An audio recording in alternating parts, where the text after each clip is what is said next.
Programang tumatalakay ng mga usaping may kinalaman sa pananampalataya sa Diyos. Ang pagtatanghal na sasagot sa mga katanungan patungkol sa banal na kasulatan. Reasons to Faith. Anumang uri ng paniniwala na walang pinagbabatayang katunayan o ebidensya ay matatawag na palapalagay lamang. Reasons of Faith deals with the evidence of our faith. Why we believe what we believe. Ito ang programang walang pinapanigan, ngunit mayroong tinitindigan. We don't take side, we take stand. Mula sa Reasons of Faith Media Ministry Studio, Manila, Philippines. Narito si Brother Melvin Sarmiento para sa Reasons of Faith Live. Isang mapagpalang araw ng linggo ang muling ipinapabot ng programang Reasons of Faith. Kami po ay sumasabit ngayon ng live. Ang petsa po natin ngayon, October 11, 2020 sa ganap na alas 3 ng hapon. Kami po ay nagpapasalamat na nandyan po lagi kayo nakantabay at kami po ay patuloy na maglilingkod sa inyo sa pamamagitan po ng pagtalakay ng inyong mga tanong na may kinalaman sa usapin ng banal na kasulatan. Siyempre, kasama ko po ngayon ang aking technical, si Princess Alia Sarmiento, na aking unikaihan na kasamang maglilingkod po sa inyo. Ang programang ito, siyempre sa mga maaring ngayon lang nakapanood, tumatalakay ng mga paksang may kinalaman sa usaping pananampalataya. Why we believe what we believe. Because faith without evidence is presumption. Kinakailangan po na kung meron tayong sinasabing paniniwala o pananampalataya, ang pinaka-ebidensyang magsasabi walang iba kundi ang salita ng Diyos lamang. Huwag po nating ibatay sa akaakala o palapalagay ang atin hong mga paniniwala. Kinakailangan merong evidence. So yan po ang konsepto ng programang Reasons of Faith. At amin pong patuloy na ipinapabatid sa inyo yung atin hong Bible Institute Season 4 sa lahat ng ating mga estudyante. Sa Season 4 natin, tuloy-tuloy pa rin po yung ating klase at ang ating regular meeting every 4th Saturday. Pakilagay sa screen ali yung Bible Institute. Every 4th Saturday lagi yan of the month, 7 p.m. Philippine time. Yan po yung ating regular na oras. At siyempre yung kasunod po nating gawain, yung ating ginagawa every second Sabbath or Saturday of every month, yung ating Spirit of Prophecy series. Kahapon po, katatapos lang natin ang ating ika-6 na episode or ika-6 na lesson. So, sa darating muli na sunod na buwan, second Sabbath, itatalakayin po natin yan. At syempre, huwag niyo rin pong kalimutan na mag-subscribe po sa ating YouTube channel ng Reasons of Faith. Ayan po yung ating pinaka-logo para hindi po tayo maligaw. Yan po. Paki-subscribe po at may mga bago po tayong uploaded video dyan. At para ma-notify ho kayo, paki-click lang po yung notification bell para sa tuwing mag-upload po ang Reasons of Faith ay ma-notify po kayo. Okay? At syempre, ngayon mismo, munti ko na rin malimutan ito. Ngayong second week, ngayong second week, sa maaaring hindi po nakaalala, etong Reasons of Faith Live, ngayong second week, nagsimula po kasi ang Reasons of Faith Live ay noong second week din po ng October. So, ibig sabihin, unang taon ng atin hong pasasalamat sa Panginoon, ng ating anibersaryo, dahil pinasapit niya po tayo ng isang taon, ngayon mismong second Sunday. So, nag-start po tayo last year, 2019, October din ng second week. So, ngayon po, ang pinaka-isang taon po natin, yan ang ating ipinagpapasalamat sa Panginoon dahil ang live po natin, isang taon na dito po sa ating Facebook page. No? So, purihin ang ating Panginoon at tayo po'y sumapit sa 12 buwan at harinawa, habang wala pa ang ating Panginoong Hesus, tuloy-tuloy ang ating programa. Suportahan natin sa ating mga pananalangin at pagbabahagi po ng ating mga video para marami din pong mga kaibigan at mga kapatid po tayong makinabang sa ating hong programa. So, yun po ang ating pinagpapasalamat sa ating Panginoon. At ngayon, bago po tayo lubusan dumako sa pagsagot dito po sa mga naka-line up na tanong, tayo po muna ay magtatagubilin sa ating Panginoon sa pamamagitan po ng isang panalangin. Ama naming Diyos, kami po'y nagpapasalamat sa inyo sapagkat niloob ninyo na magamit muli ang aming programa para sa inyong kaluwalhatian sa pamamagitan po ng pagtalakay ng inyong mga salita bilang katugunan sa mga katanungan ng aming mga kaibigan, ng aming mga kapatid na nagsusuri. Dalangin namin na samahan kami ng Santong Espiritu at ipagkaloob sa amin ang karunungan upang aming magawa na ito po'y pag-aralan batay sa inyong nais at hindi po ayon sa aming isipan lamang. Igawad ang bendisyon, higit sa lahat kapatawaran sa lahat ng aming kasalanan at pagkukulang, upang ang anumang karumihan na ito ay hindi maging hadlang sa malayang pagdaloy ng inyong katotohanan sapagkat kamay patuloy ninyong dinadalisay. Purihin kayo, O Diyos, maraming salamat sa pagdinig at pagtugon sa aming dalangin, alang-alang na lahat sa pangalan ng Panginoong Yesus. Amen. So, yan po. Ngayon, atin ko munang basahin itong mga na-forward ng atin hong mga followers. Unahin ko na kay Seferina Benbinin de Vera. Pakilagay sa screen, anak. Sabi rito, ang ganda ng meaning, justification, yung altar na sinusunog ang sacrifice. I like it very much. Lahat tungkol kay Jesus. Sanctuary is one of my favorite topic. Nagpapaalaala ng ginawa ng Lord natin. Praise God po. Yan po naging topic nga po natin kahapon doon sa mga issue on how to interpret properly the writings of Ellen White. Next, galing kay Joy Magpolong, ang ipinagkaloob na karunungan at pangunguna ng Espiritong Banal nawa ay patuloy na sumasa inyo, Bro Melvin, at marami pang mabuksan ang isipan at mapagtanto nila paano dinaya sa mga mandaraya na nasa panig ng kaaway ni Satanas. Okay? Next, galing kay Dr. V. Ornopia, such a heavy meal made simple by your clear presentation. Praise God. Yes, indeed. Thank you, Dr. V. Praise God nga po sa atin po naging topic kahapon, bagamat mabigat pero nasimplihan sa tulong ng ating Panginoon, no? Sa kanyang banal na Espiritu. Next, galing kay Brother Mardem. Sabi rito, nakakalungkot lang, meron isang beses na may nakausap ako na evangelical, sabi nila, pag-aallegory lang daw si Pablo sa Hebrew 8 and 9 at hindi daw literal na sanctuary yon sa langit yung sinabi. Ito nga, tama, Brother Mardem, nakakatuwa sila, pag ine-explain ni Pablo na tunay na tabernakulo para sa kanila, allegory, hindi literal. So, yun yung problema sa mga ganong uri ng pag-iisip na dapat sana, ang approach nila sa Bible, yung simpleng sinasabi ng Bible, consider literal until proven symbolical. Ayun, sinabi nga sa Bible, meron, itinayo ang Panginoon, tunay na tabernakulo, hindi itinayo ng tao, kundi ng Panginoon, tunay nga allegory doon? Walang allegory doon, literal yun.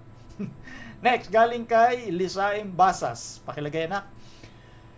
Thank you so much. You made our doctrine simple and easy to digest by a common mind. So, praise God.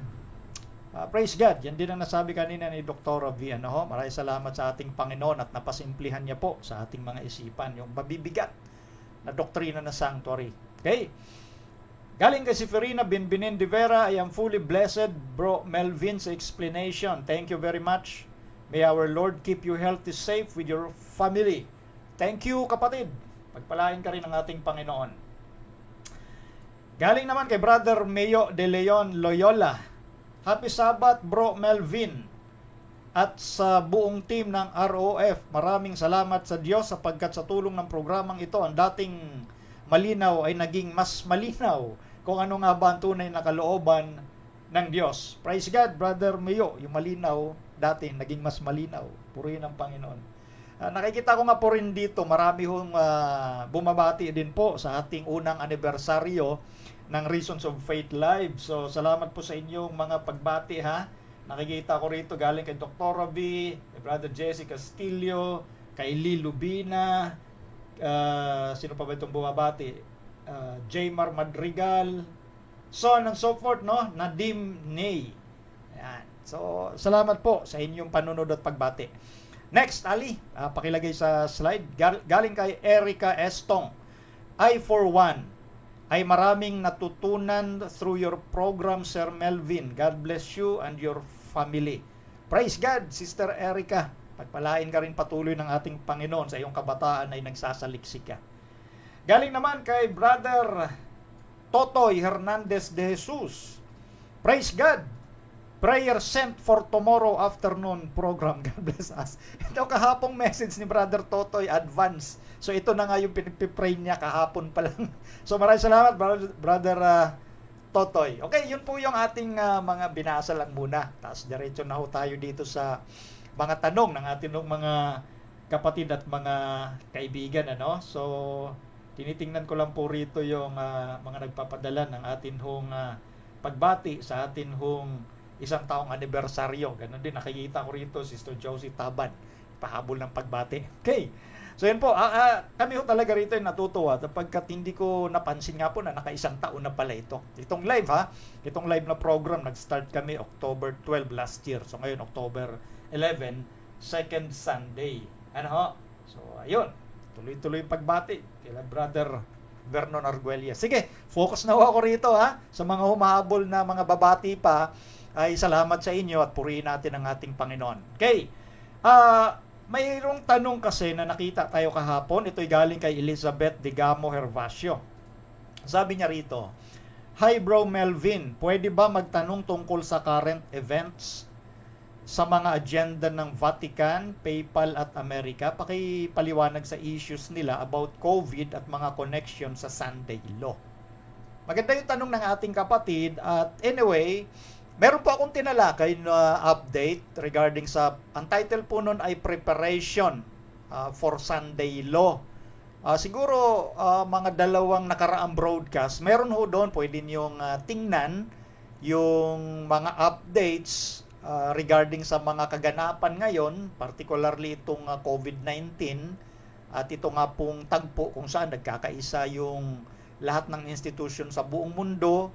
Politics man yan, relihiyon man yan, non-profit organization, sa academic, sa economics, sa medical, literally nagkakaisa. So, ang panawagan nga halos lahat ng mga sektor na yan at institution, magkaroon ng isang kapahingahan ang ating planeta sa isang linggo. Once a week na rest ng ating universe. So, ang sinusulong dyan, yung linggo nga. At ginagamit at malaking dahilan itong nangyaring pandemic na ito para sabihin sa lahat na magkaisa tayo na ingatan yung ating Mother Earth, yung ating environment. So, tinalakay po na po natin yun doon sa title, Preparation for Sunday Law. No? So, yun kasi yung hayag na pwede nating sabihin dahil yan yung mga update. So, nasabi na natin doon at in courtesy din po sa preaching yun ni Pastor Doug Batchelor. So nagkakaisa po tayo dyan ng mga, kumbaga, materials na nakikita natin sa mga pangyayari ngayon. So yun po yung pwede kong masabing update sa ganung bagay. At yung iba pa kasi ditong mga masiselang issue ay tinatalakay ko po yan ng special sa mga locality churches natin. Kaso nga dahil hindi tayo nakakaikot sa ating mga local churches ngayon, ginamit ko rin po yan na special subject doon sa mga estudyante ng Reasons of Faith noong season 3. So, nag-topic ko po yan. Yung mga detalye talaga. At yan ay hindi po natin ginagawa sa ganitong platform sapagkat ang ating pinapakita dito yung mga, kumbaga yung mga hayag na nagaganap ngayon in connection with the biblical backdrop, kung ano yung kumbaga yung pinaka-perspective na gagamitin, Bible, kung ano yung sinasabi ng Bible, and din makikita mo sa mga current events, not the other way around. Kasi kung yung iba mag-explain, tinitingnan muna nila yung current events and then saka pupunta sa Bible. Mali yun. Ang Biblia po ang ating pangunahin. Tinitingnan natin ang Biblia at kung ano yung sinasabi niya, magmamasid ka ngayon sa nangyayari sa ating kapaligiran. At yun, literal ho, nangyayari na ho talaga dahil nga doon sa friendship ng first and second beast ng Revelation chapter 13. So, yung mga bagay-bagay na sinasabi ng Bible prophecy, nakikita ho talaga natin.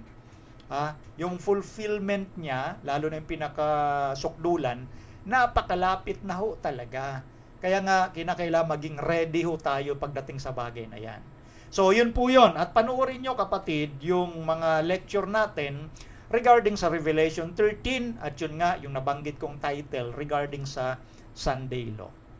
Marami ako dyan sa ating Facebook page ng ROF. I-scroll nyo lang, nandun yung mga video eh.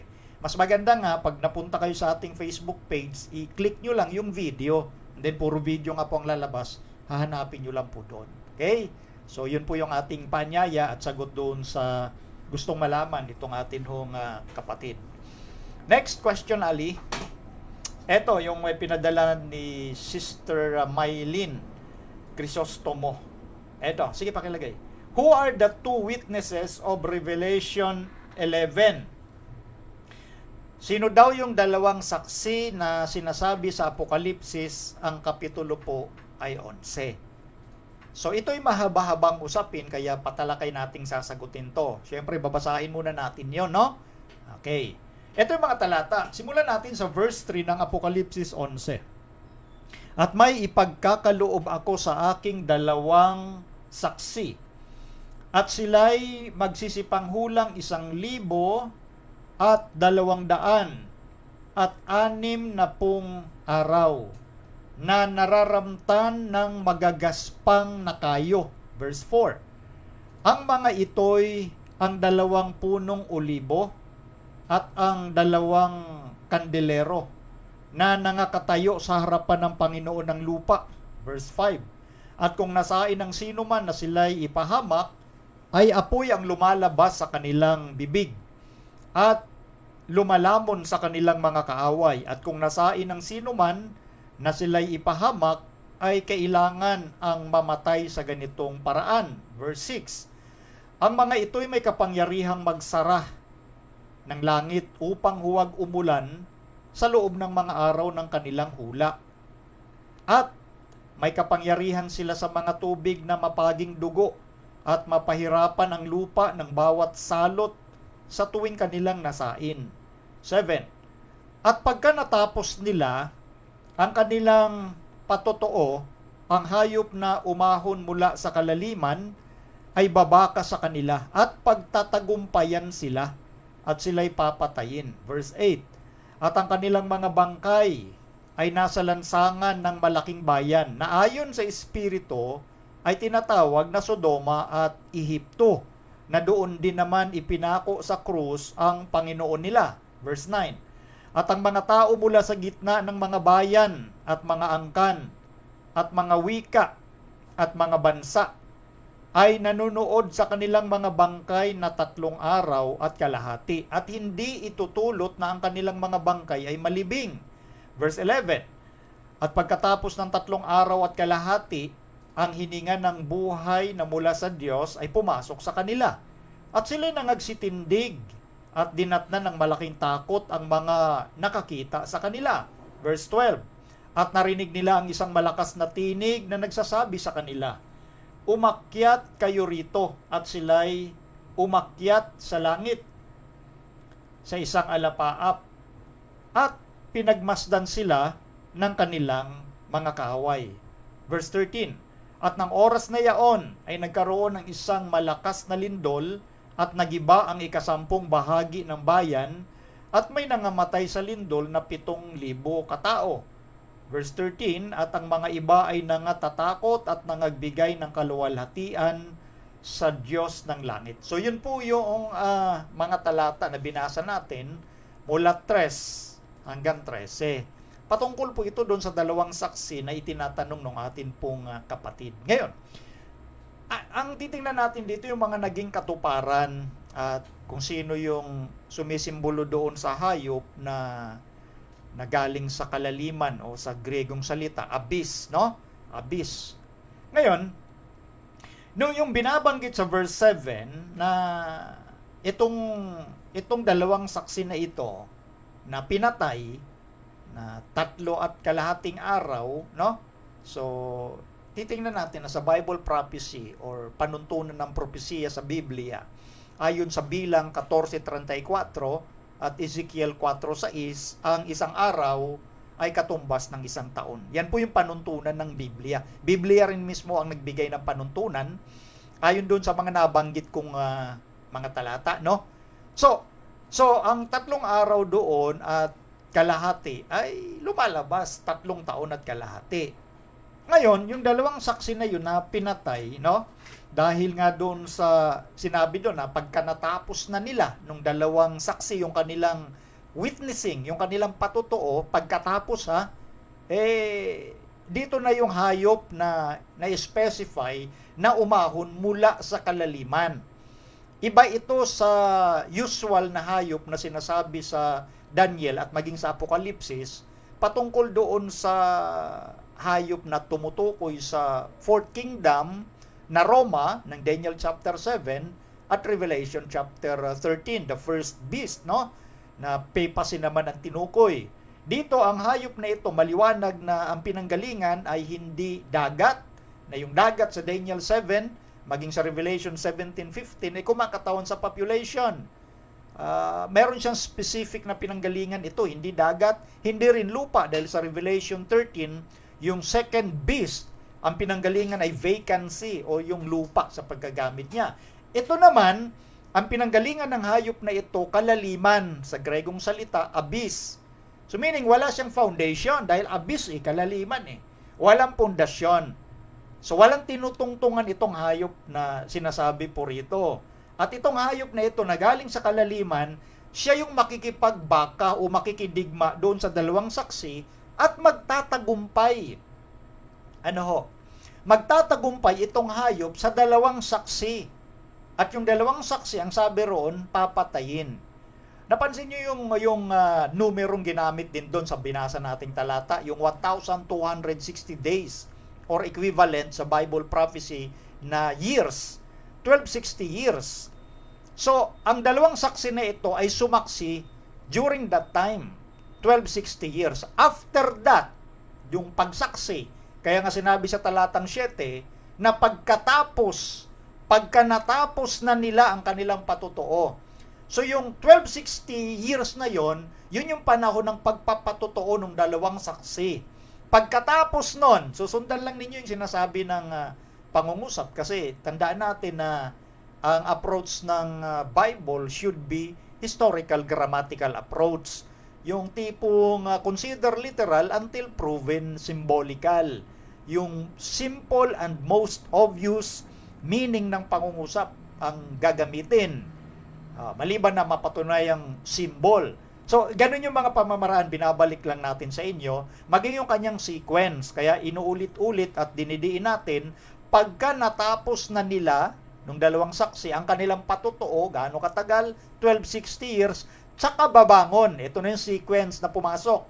Tsaka babangon, itong hayop mula sa kalaliman or abyss. At magtatagumpay yung hayop doon sa dalawang saksi, papatayin sila. Yon. So, maliwanag, no? Ating pinakitang mabuti sa inyo yun. Yan ang tanong. After 1260 years, madalas naman nating talakayin doon na yung 1260 years, kumakatawan yun sa pamamayagpag ng tinatawag na papacy. From 538 AD down to 1798. So, yung sinasabing little horn o maliit na sungay sa Daniel chapter 7, at siya yung unang hayop na umahon sa dagat sa Revelation chapter 13 verses 1 to 10. Okay? So, pagkatapos ng event na yon, pumasok yung another beast. So, doon sa kapanahunang after 1260 years o during sa dulo ng 1260 years, papasok ito. Papasok itong entity na ang pinanggalingan, hindi dagat, hindi tubig or lupa, kundi kalaliman. Ngayon, ito. May babasahin po ako rito sa Great Controversy, pages 268 to 269. Regarding sa kasagutan at titingnan din natin sa naging tala sa kasaysayan. Kaya ang combination ng Reasons of Faith, Bible, number 1 yon, Spirit of Prophecy, and then yung history para makita na natupad yung sinasabi ng Bible na sinang-ayunan. Siyempre, dapat sinang-ayunan na Spirit of Prophecy. Okay? Eto, pakilagay ali. Great Controversy, pages 268-269. Ang sabi rito ay ganito. When they shall have finished their testimony, the period when the two witnesses were to prophesy, clothed in sackcloth, ended in 1798. As they were approaching the termination of their work in obscurity, war was to be made upon them by the power represented as the beast that ascendeth out of the bottomless pit. In many of the nations of Europe, the powers that ruled in church and state had for centuries been controlled by Satan through the medium of the papacy. Yan din po yung binabanggit natin kanina at yan ang sinusulat at sinabi ng Spirit of Prophecy. Next. But here is brought to view a new manifestation of satanic power.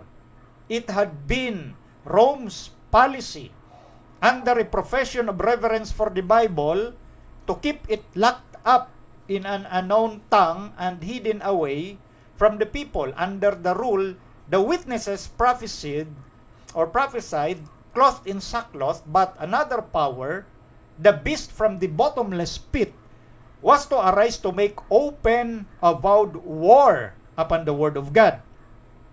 So dito, sinasabi na merong isang bagong kahayagan ng satanic power after magamit yung papacy during that period of 1260 years. Merong magmamanifest, bagong manifestation o bagong kahayagan ng gagamiting kapangyarihan ni Satanas. Para digmain ang salita ng ating Panginoon. Itong hayop na galing sa kalaliman or bottomless pit. Ngayon, next, Ali, pakilagay. The great city, in whose streets the witnesses are slain, and where their dead bodies lie, is spiritually Egypt. Of all nations presented in Bible history, Egypt most boldly denied the existence of the living God and resisted His commands. No monarch ever ventured upon more open and high-handed rebellion against the authority of heaven than did the king of Egypt. Who is Jehovah, that I should hearken unto his voice to let Israel go? I know not Jehovah, and moreover, I will not let Israel go. Quoted from Exodus chapter 5, verse 2. So, stop muna tayo dyan.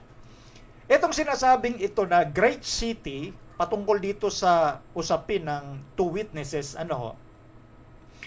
na binabanggit dito na itong saksi na ito ay pinatay, na kung saan yung kanilang katawan, sangayon nga rito, kumbaga, dead bodies lie, spiritually Egypt. Nga, dito, kinukuha mo na yung isang spiritual na application. Kasi ang sinasabi rito, ang pinakamatinding tumanggi, nag-deny o hindi kinilala na may Diyos ay walang iba kundi ang Egypt. Ayon sa quotation sa Exodus 5:2. Noong inutusan ng Diyos si Moses na palayain ng Israel, ang kumbaga paglapastangan ng Pharaoh ng Egypt, hindi ko kilala yan kung sino yung si Jehovah. Sino ba yung si Jehovah? So spiritually speaking, ang Egypt ang kumbaga ginamit na comparison patungkol dito sa hayop from bottomless pit na hindi kumikilala ito sa Diyos. Okay? So yun yung karakteristik ng Egypt. Kanyang dinideny yung pag-iral ng Diyos. Meaning ang Egypt ang nagpasimuno ng pagtanggi na merong Diyos. Ibig sabihin, walang Diyos. Wala kaming kinikilalang Diyos. Sino ba yung si Jehovah? O ngayon, balikan natin yung verse 8. Pakilagay, Ali. At ang kanilang mga bangkay ay nasa lansangan ng malaking bayan na ayon sa Espiritu ay tinatawag na Sodoma at Ehipto, na doon din naman ipinako sa krus ang Panginoon nila. Ayun, ito Kumbaga binabaybay natin itong mabuti sa inyo, no? Namatay itong dalawang saksi doon sa malaking bayan at ginamit nga rito sa Revelation 11:8 na ayon sa Espiritu, spiritually Egypt and spiritually Sodom ang pinag-uusapan dito, na doon din naman ipinako sa krus ang Panginoon nila. Ito yung mga symbolic ito, kagaya ng sinasabi naman ni Pablo sa Hebrews chapter 6 verses 4-6, na kapag bumabalik ulit tayo sa dating masamang gawa, parang pinapakong muli natin ang Panginoon sa krus. Ganun yon. So, ang paggagamit dito, patungkol ito sa isang syudad nga, malaking bayan, the great city, na doon pinatay yung dalawang saksi. Tutukuyin natin maya-maya lang kung sino yung dalawang saksi at ano yung malaking bayan na kumakatawan doon sa hayop from bottomless pit o hayop na umahon sa kalaliman.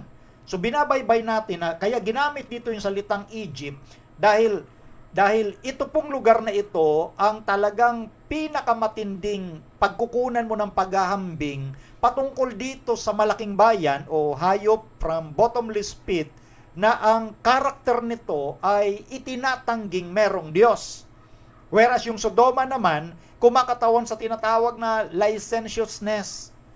Ibig sabihin yung sukdulang pagkakasala. Lalo na pag pinag-usapan yung mga tinatawag na promiscuity. Ibig sabihin, promiscuity, mga walang pakundangang pakikipagtalik yun. Hindi doon sa opposite sex, kundi maging sa same sex.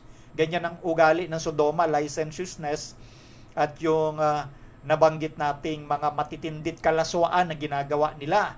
So, ito yung karakteristik pinagsama ng Egypt at ng Sodoma na direktang lumalabag sa mga kautusan ng ating Panginoon. Kaya yun ang ginagamit licentiousness patungkol sa Sodoma at yung atheism patungkol naman sa Egypt.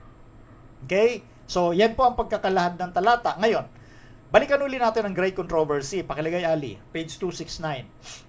This atheism and the nation represented by Egypt would give voice to a similar denial of the claims of the living God and would manifest a like spirit of unbelief and defiance. The great city is also compared spiritually to Sodom.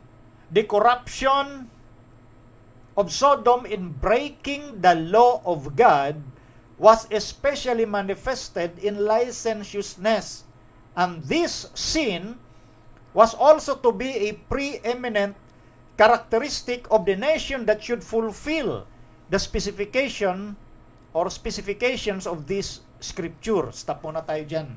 Hali, pakitanggal muna ha. So ito yung binabanggit ni Ellen White. This atheism ng bansang ito, yung the great city, yung hayop na umahon sa kalaliman, nire-represent niya yung Egypt na meron silang tinig of similar denial. Yung tinatanggi nila na merong Diyos. Ha? At dito nga, kagaya ng espiritu ng unbelief at paglaban. Kinumpara din ito spiritually to Sodom ika, ayon kay Ellen White, yung corruption ng Sodom, nabanggit na natin at naipaliwanag yung licentiousness na tinatawag, no? Ngayon, kinakailangang umangkop dito sa specifications na ito ng Biblia, yung tutukuyin nating bansa na sinisimboluhan ng hayop na walang pundasyon, walang tungtungan, from bottomless pit. Hindi tayo dapat, kaya eksakto yung kanyang sequence. After 1,260 years or from 538 to 1798, lilitaw ito na ang characteristics ay atheism at sodomistic, yung lubusang paglabag sa kautusan ng Diyos. Next, Ali.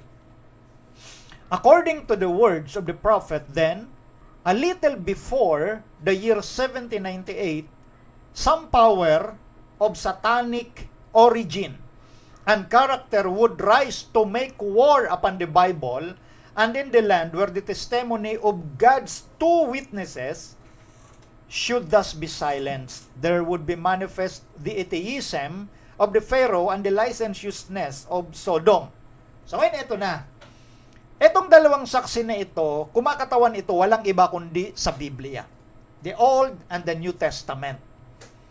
Ito yung direktang lumalaban doon sa rule ng papacy, yung salita lamang ng Diyos. Yan po ang ginagamit para magtagumpay ka doon sa rule ng papacy noong 1260 years. A little before ika ng 1798, isang kapangyarihan from satanic origin babangon para digmain itong dalawang saksi. Walang iba kundi ang Biblia. Patatahimikin ang Biblia diyan sa lugar na yan. Yun po ang gustong sabihin diyan. Next. This prophecy has received a most exact and striking fulfillment in the history of France during the Revolution in 1793.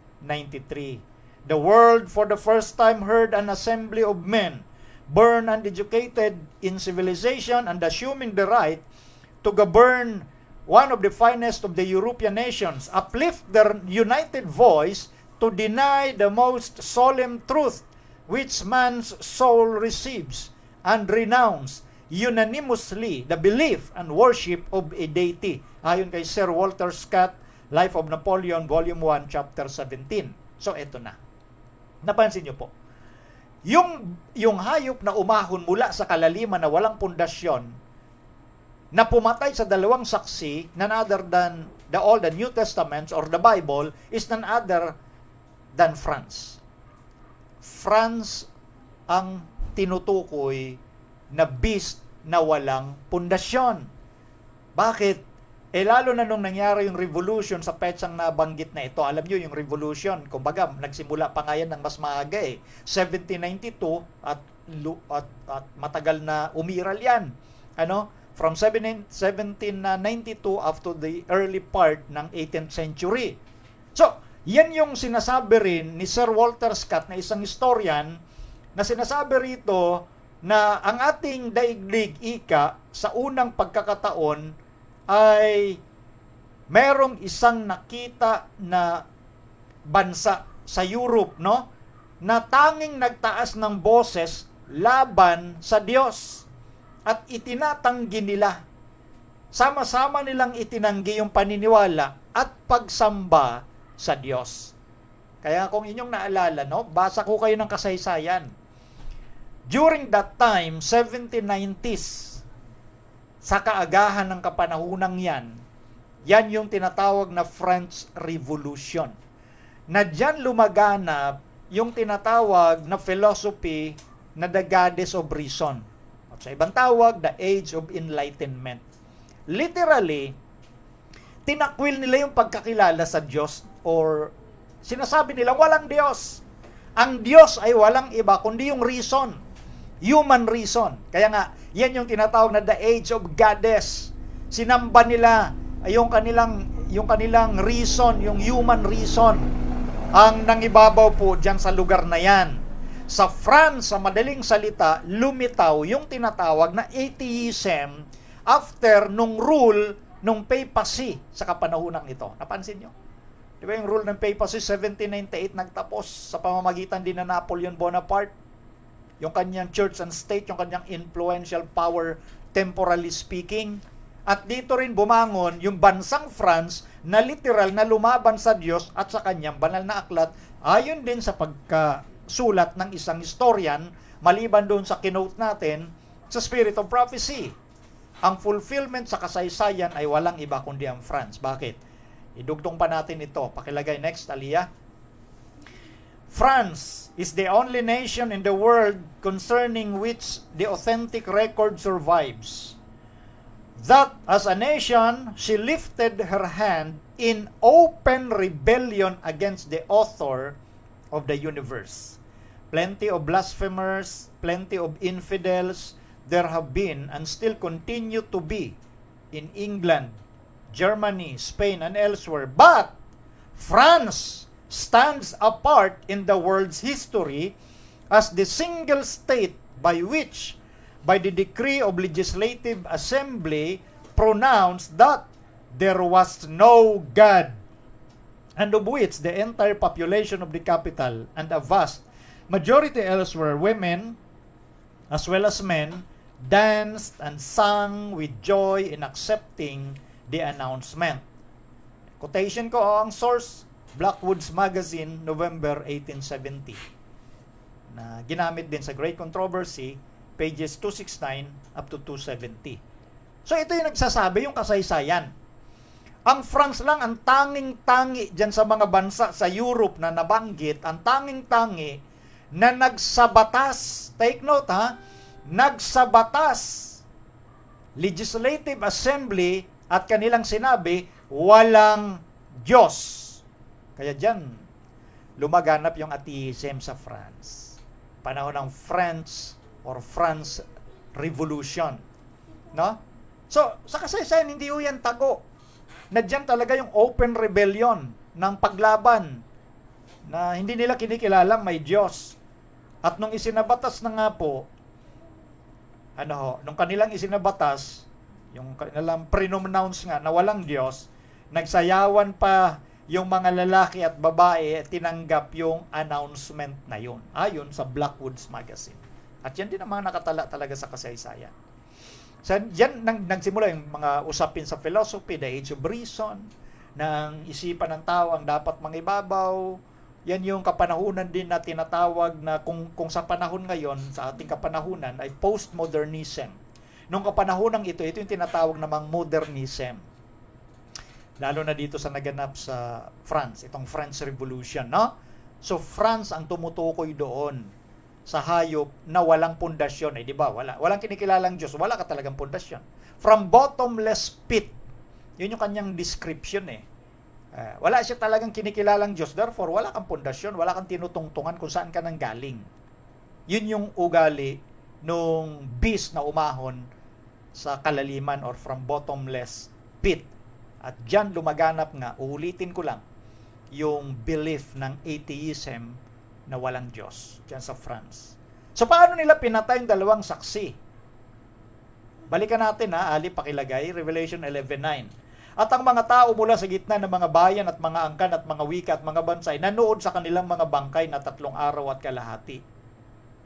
Itong kamatayan ng 2 witnesses, itong Bible nga dahil doon sa declaration na walang Diyos, napabayaan ko baga ang binabanggit dito na prophetic na 3 days and 3 nights. Meron kasing nakita sa record no na ganito. No? May nakita sa record, next Ali, pakilagay, this period may be reckoned from November 10, 1793, when a decree issued in Paris abolished religion, to June 17, 1797, when it is held, the French government removed restrictions against the practice of religion. Yan ay from SDA Bible Commentary, Volume 7, page 803. Yung 3 years na yon and a half, ito yung pinapaniwalaan na simula noong nagdeklara ang France na walang Diyos through their legislative pronouncement noong November 10, 1793, natapos ito noong 1797. June 17, na dito nagsimula yung pag-alis ng restriction laban sa relihiyon. Noong 1793, bawal ang relihiyon dyan kasi walang Diyos. Pero noong 1797, inalis na yung pagbabawal. So lumalabas ito 3 taon at kalahati o 3 araw at kalahati ayon sa pagkasabi ng Revelation 11. So ito yung mga naging kaangkupan sa mga nangyayari sa mga nangyari sa kasaysayan, na ito naman ang sinabi ng Biblia noon pang kaagahan ng sangkakristyanuhan na ito'y magaganap. At yan nga ang naganap. Paanong nagkaroon ng kamatayan itong Old and New Testament?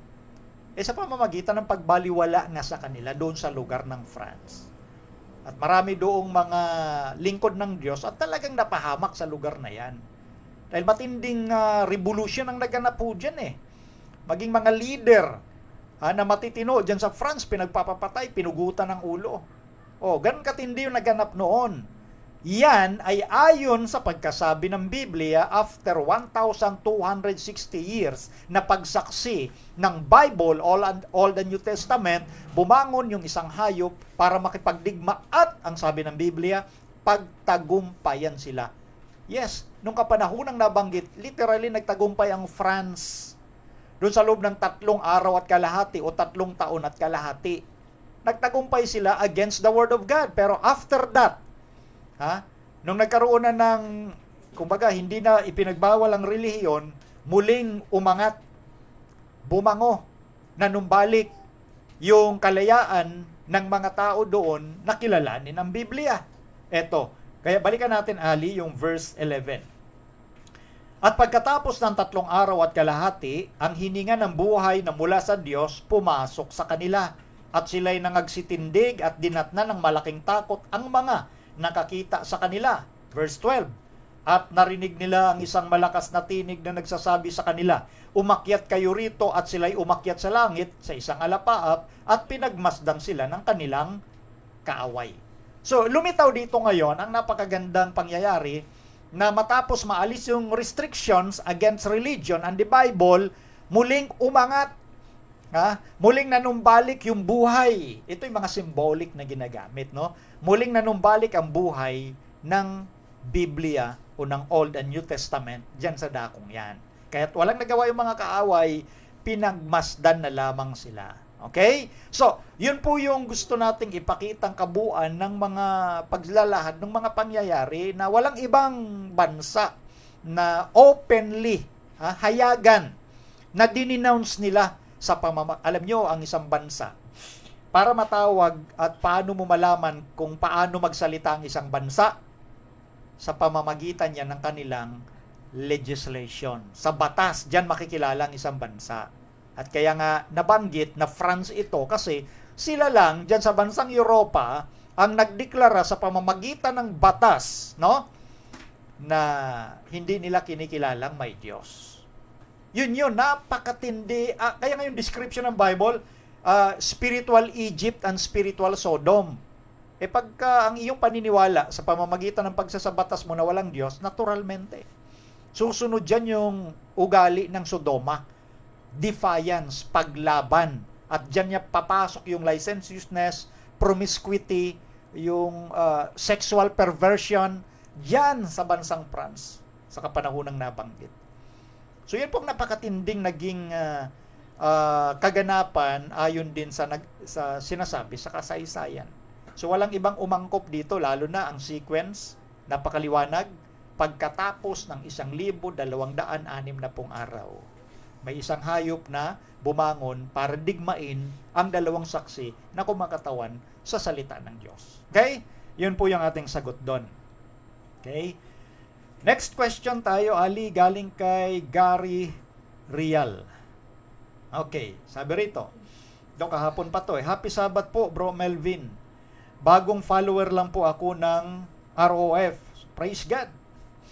Paki-confirm lang po at may mga itatanong din po ako. Napanood ko po ang pagtalakay nyo sa Ezekiel chapter 9 na parallel sa Apokalipsis 7, 2 at 3. Yun po bang ibang anghel at yung 4 na anghel na nasa Apokalipsis 7, 2 ay literal na anghel na spirit in nature?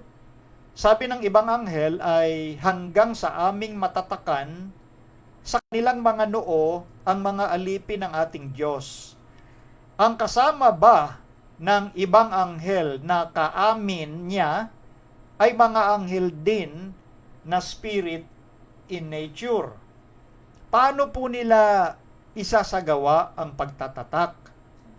Pakipaliwanag din po bakit nang buksan ang ika-6 na tatak ay dumating na ang Panginoon sa Apokalipsis 6:14 hanggang 17. Pero sa chapter 8 pa binuksan ang ika-7 tatak at nagkaroon ng katahimikan sa langit ng may kalahating oras na sa paniniwala natin mga Adventist kaya tumahimik sa langit ay dahil bumaba na sa lupa ang Panginoon kasama ang lahat ng anghel. Nakalagay, Ali? At bakit po matapos buksan ang ika-7 tatak ay bumaba na ang Panginoon sa lupa kasama ang lahat ng anghel na may kasunod pang pangyayari? Next, na pag-ihip ng 7 pakakak at isinaysay na bawat pag-ihip ng pakakak ay may mga tao pang nabubuhay sa lupa. Paano nangyari yan kung dumating na ang second coming ng buksan ng ika-7 tatak? Pasensya na po sa napakarami kong tanong. Dati po kasi akong INC na naniniwalang si Felix Manalo at ang mga ministro ang ibang anghel sa Apokalipsis 7, 2 at 3 at ang mga ministro ang kaamin ng ibang anghel at ang Big Four naman ng history ang 4 na anghel. Aabangan ko po ang inyong sagot. Maraming salamat po. Idadagdag ko po pala na tanong, ano po ang batayan na nagsasabing ang 4 na hangin na pinipigil ng 4 na anghel ay ang Sunday Law? Sa paanong paraan po na isagawa ang pagpigil nila sa hangin o Sunday Law? Maraming salamat po. Okay, maraming salamat po sa inyong magagandang katanungan, Brother Gary Rial. So, isa-isahin po natin ito. Sana wala akong malagpasan dito. Ano ho? At kung mayroon akong malagpasan dito, pwede nyo akong kumbaga, itanong nyo po uli, no? Gusto kong makuha lahat itong tanong. So, Simulan ko po ang pagbasa muna doon sa Apokalipsis 7 dahil ito ang pinagbabatayan mula 1 hanggang 3, sabi rito.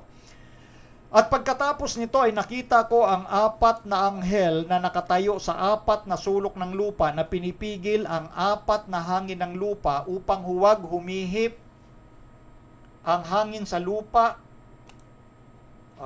o sa dagat man o sa anumang punong kahoy. Verse 2. At siya'y sumigaw ng tinig na malakas sa 4 na anghel na pinagkaloobang maipahamak ang lupa at ang dagat na nagsasabi, huwag ninyong ipahamak ang lupa, kahit ang dagat, kahit ang mga punong kahoy, hanggang sa aming matatakan sa kanilang mga noo ang mga alipin ng ating Diyos. Yan po yung mga talatang binabanggit niya. Yan muna ang ating sasagutin.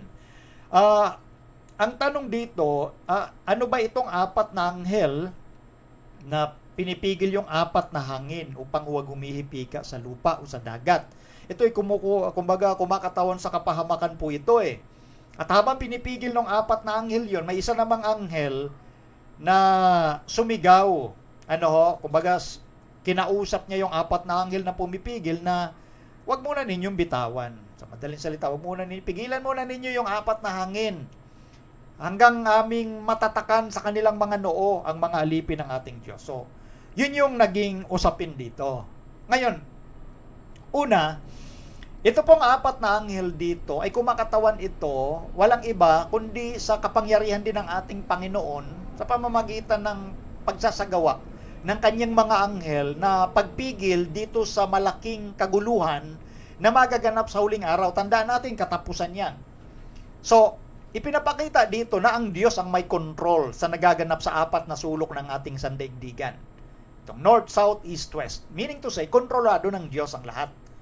Maliban na pabitawan na ng Diyos yung 4 na hangin. Anyway, ang hangin sa Biblia, kumakatawan sa kaguluhan. Ang Biblia rin mismo ang nagpapaliwanag dyan. Ang hangin sa Bible prophecy, kumakatawan sa kaguluhan. Mamaya, babasahin ko rin ho yan.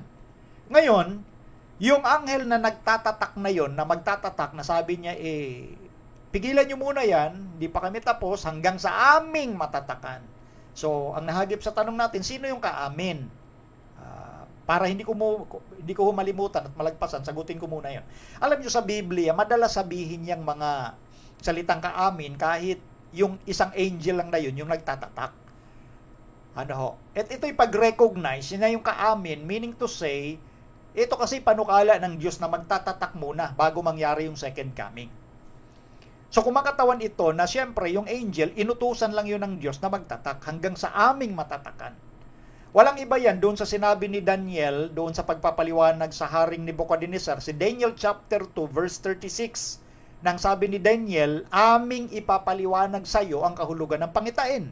Pero kung napansin nyo, si Daniel lang ang nandun, di ba?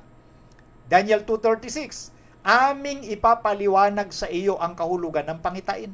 Si Daniel lang ang nagsasalita sa harap ng hari, pero ang sabi ni Daniel, amin.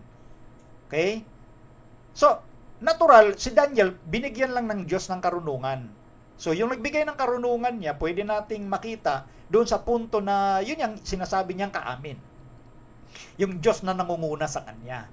Ganon din itong anghel, inutusan ito ng ating Panginoong Hesus mismo. Mamaya, babasahin ko. Bagamat siya yung nagtatatak. Kaya ang binabanggit niya kaamin. Okay?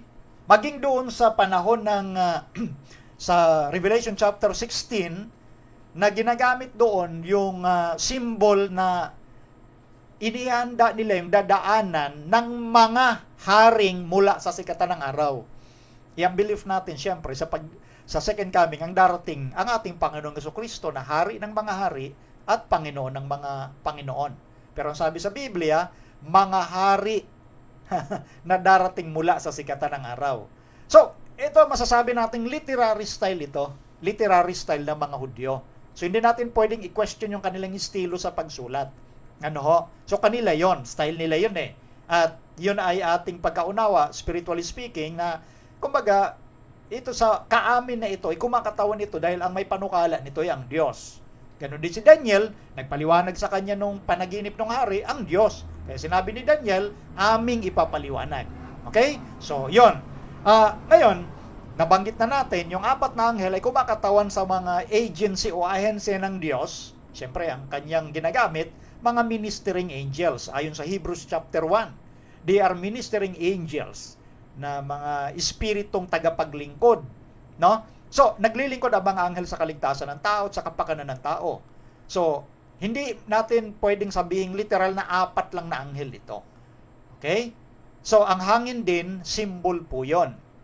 Kumakatawan sa kaguluhan. Ngayon, sealing angel, may nabasa kasi tayo, aside from Bible, maging sa Spirit of Prophecy, na yung angel na yon, literal na angel, na nagtatatak kasi bumalik sa ating Panginoong Hesukristo. Okay? Yun po yon. Ngayon, magbabasa tayo ha, eto. Before the second coming, meron muna talagang pagtatatak. Kaya, yun yung nabanggit nyo kapatid. Sa Revelation chapter 6, makita ninyo yung ika-6 na tatak, kumakatawan sa heavenly phenomenon. Anyway, pwede nyo panuurin yung buo kong presentation na sa YouTube na yan about 7 tatak o 7 seals. No?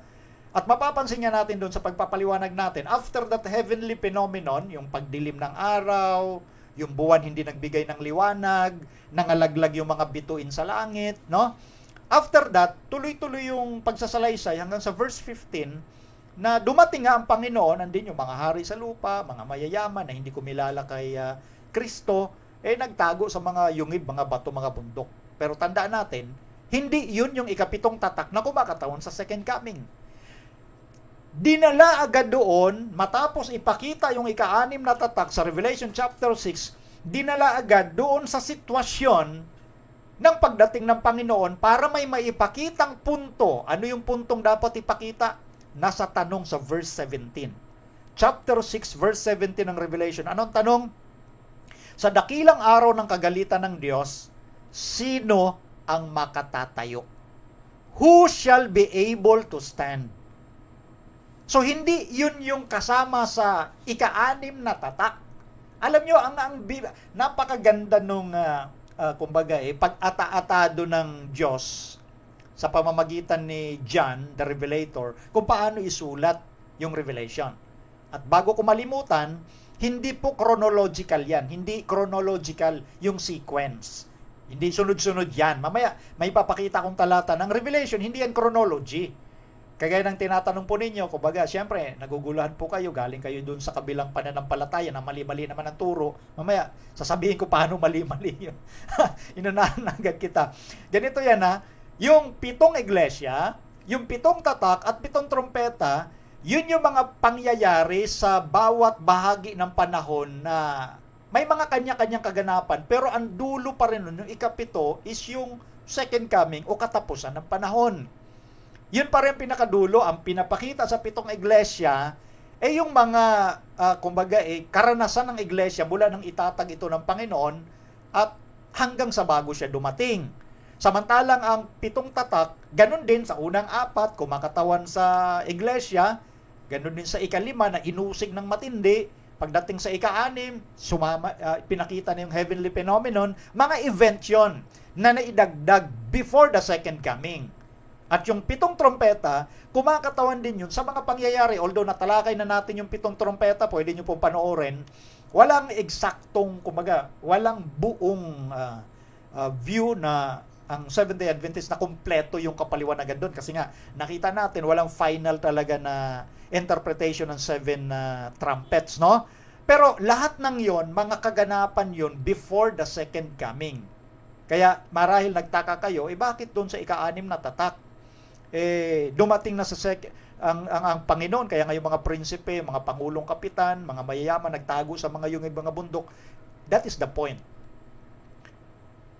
Yung ika-6 na tatak kasi, kumakatawan nga sa mga kaganapan na naganap noong 18th century up to 19th century, yung heavenly phenomenon. Literally, yung pagdilim ng araw, May 19, 1780. Yung buwan hindi nagbigay ng liwanag, ganun din, nung petsang nabanggit na yon. At yung showers of the stars, naganap noong November 13, 1833. So 18th and 19th century, ngayon nasa 21st century na tayo. So ang tanong na binitin sa verse 17, kaya pinakita yung situation during the second coming of Jesus, who shall be able to stand? Sino makakatayo pag dumating ang Panginoong Hesus? Hindi sinasabi na sa ika-6 na tatak yung pagdating ni Hesus. Dahil yung ika-7 tatak, nilagpasan yung chapter 7 na sa chapter 8 na. At yun ang pinapakita nga na nagkaroon ng katahimikan sa langit sa loob ng kalahating oras. That is the second coming. So, Sa tanong na sinong makakatayo, pinasok ngayon yung tinatawag ng mga scholar interlude or interruption sa chapter 7 ng Revelation na ipinapakita na meron munang gagawing pagtatatak. Sino ang makakatayo? Yung 144,000. Sila yung mga buhay na darat na ni Jesus Christ, yun sa punto ng ikapitong tatak. So kaya may tanong, sino makakatayo? Sinagot muna before pinakita yung alin? Second coming sa chapter 8. Kasi may tanong na nabitin. Sino makakatayo? 144,000. Yun yung mga elite o mga buhay na darat na ni Kristo. And then, after that, yung great multitude sa verse 9. Okay? So yun po yun. So, merong mga pamamaraan ang Biblia, paano niya ataduhin yan. Maging doon sa 7 trompeta, hindi agad binanggit yung ikapitong trompeta eh. After 5, 6, na yung 5 at 6, nabanggit ko nga doon sa pagtalakay natin sa 7 trumpets na ako maliwanag sa akin yun ang paglitaw ng Islam religion. Gaya ng ating ibang mga scholar na yun din po ang kanilang pagkaunawa sa interpretation ng ika-5, ika-6. Pero yung ikapitong trompeta, the second coming of Jesus, yan yung katapusan ng lahat. Okay? So, yun, hindi kasi chronological yan. Hindi yung sunod-sunod. Ngayon, balik tayo rito sa pinag-uusapan na ito. Meron talagang sealing na magaganap before the second coming. Dahil pag wala kang tatak ng Diyos sa noo mo, hindi ka makakatayo. Doon sa tanong, who shall be able to stand? Ngayon, ano ba yung tatak? Hindi natin makikita yon.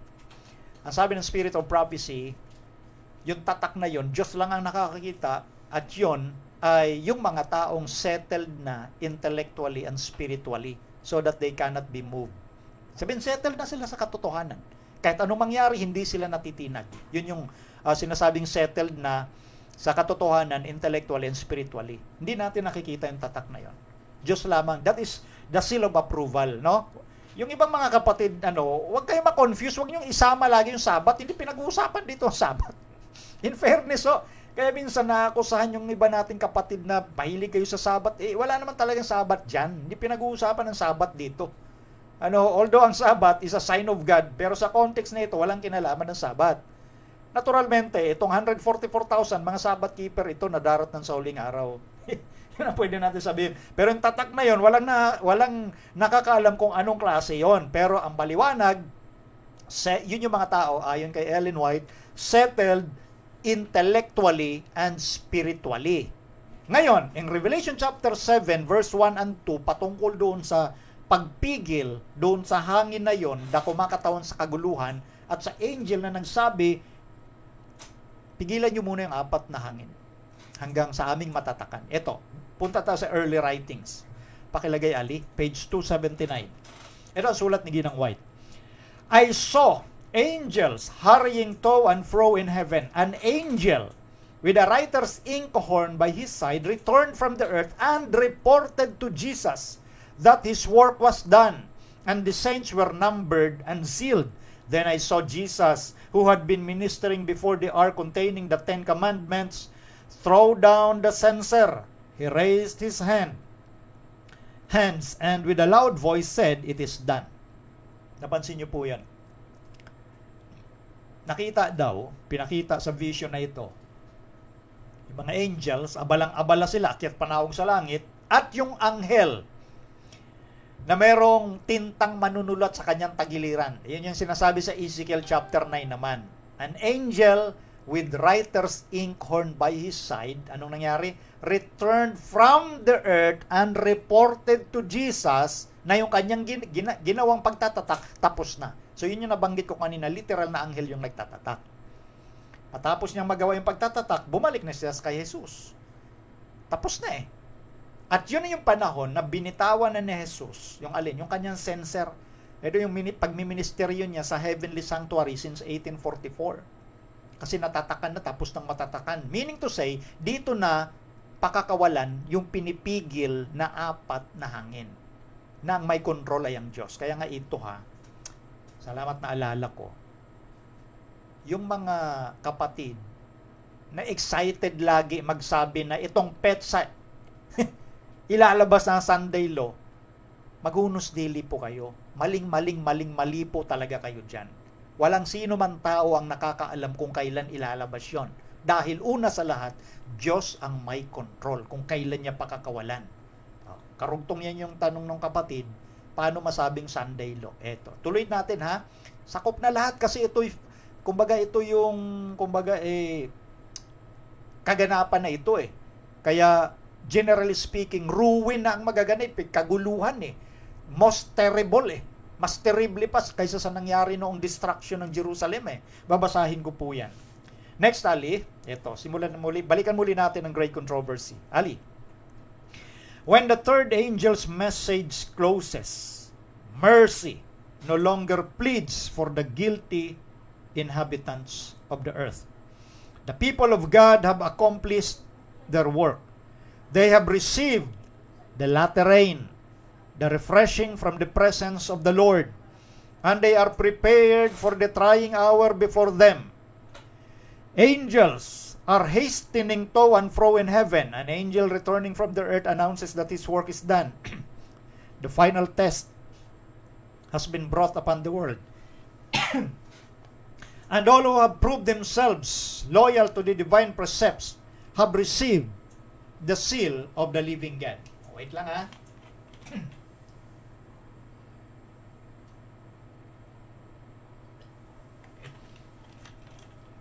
Okay. Ali, pakitanggal na. Thank you. Ang sinasabi dito, sa kababasa lang natin, sa pagtatapos ng mensahe ng tatlong sinugong anghel, yun nasa Revelation 14, 6-12, no? Mercy no longer pleads. Ibig sabihin, tapos na rin kasi yung gampanin ni Kristo sa sanctuary sa langit. Yun yung karugtong ng binasa natin kanina. Wala nang namamagitan. Wala nang, kumbaga, mercy no longer pleads. Wala na. Tapos na ministeryo ni Christ sa pagkatapos ng tinatawag na mensahe ng tatlong sinugong anghel. Yung third angel's message is the mark of the beast. Yung babala tungkol sa pagtanggap mo ng tanda ng hayop sa noo at sa kamay. At yan ay kumakatawan nga sa implementation ng Sunday law.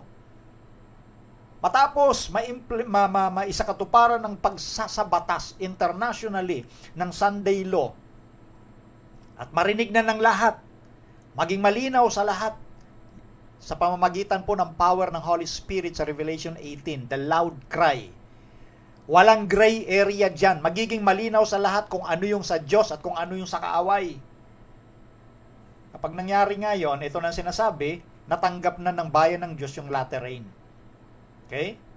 At yung binasa natin kanina, yung anghel na nagtatatak, babalik na sa ating Panginoon, natapos na yung kanyang ginawa. Natanggap na nung mga naging tapat sa kautusan ng Diyos, yung mark of approval.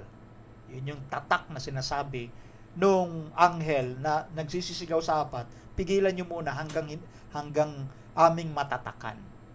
So yun yung pangyayari ito, kaalinsabay ng implementation ng Sunday law. Pag na-implement ang Sunday law at naging laganap ang issue niyan, buong mundo yan, maging malinaw, walang gray area eh. Sabi nga sa Revelation 18 verse 1, nang bumabang anghel, naliwanagan ang buong lupa. Yun yung loud cry power accompanied by the power of the latter rain. So wala diyang gray area, maging maliwanag sa lahat yung issue na yan. Matapos mag-decide ang lahat, bubuhos na yung una sa 7 salot. At yung ika-7 salot nga is none other than the second coming also. Yung perfection, yung katapusan ng lahat, the second coming eh. Okay? So yun yung time of trouble na pinag-uusapan dito. Ngayon, eto Ali, pakilagay. Then Jesus ceases his intercession in the sanctuary above. He lifts his hand and with a loud voice says, "It is done." And all the angelic host lay off their crowns as he makes the solemn announcement. Kinote yung Revelation 22:11, "He that is unjust, let him be unjust still. And he which is filthy, let him be filthy still. And he that is righteous, let him be righteous still. And he that is holy, let him be holy still. Every case has been decided for life or death." Ito po ang katapusan ng lahat. Matapos yung mga pinagbabanggit natin na mga event, lalo na nung i-implement ma-implement yung International Sunday Law at maibuhos na yung una doon sa 7 salot, tapos na ang ministration ni Jesus doon sa Heavenly Sanctuary. Kapag ibinuhos na ang una sa 7 salot, tapos na yung ministration ni Christ. It is done. And then, ito na yung sinasabi sa Revelation 22:11, yung mga hindi matuwid, tuloy-tuloy lang sa karumihan. At yung banal, lalo pang magpapakabanal. Dahil ang bawat kaso ng individual na tao ay nadesisyonan na. For life or eternal death. Eternal life or eternal death. Yun po yung pinag-uusapan. So, katapusan ng lahat ang pinag-uusapan doon. Patungkol sa pangyayari doon sa 4 na hangin na yun na pinipigil pa ngayon ng Diyos. Ituloy pa natin. Ali, next. When He leaves the sanctuary, darkness covers the inhabitants of the earth. In that fearful time, the righteous must live in the sight of a holy God without an intercessor. The restraint which has been upon the wicked is removed, and Satan has entire control of the finally impenitent. God's long-suffering has ended. The world has rejected His mercy, despised His love, and trampled upon His law. The wicked have passed the boundary of their probation. The Spirit of God, persistently resisted, has been at last withdrawn. Stop na muna dyan. Sa pag-alis ni Jesus sa ministration niya sa sanctuary sa langit, ang buong mundo ay babalutin ng kadiliman. Diyan sa nakakatakot na tagpong yan. Ang bawat matuwid, ibig sabihin, ito yung mga natatakan, ito yung mga banal, ay mabubuhay sa harap ng Diyos na wala ng tagapamagitan. Bakit? Tapos na nga yung ministry ni Christ. Ito yung fearful time. Ito yung panahon na binabanggit natin, panahon ng kabagabagan or time of trouble ayon sa Biblia.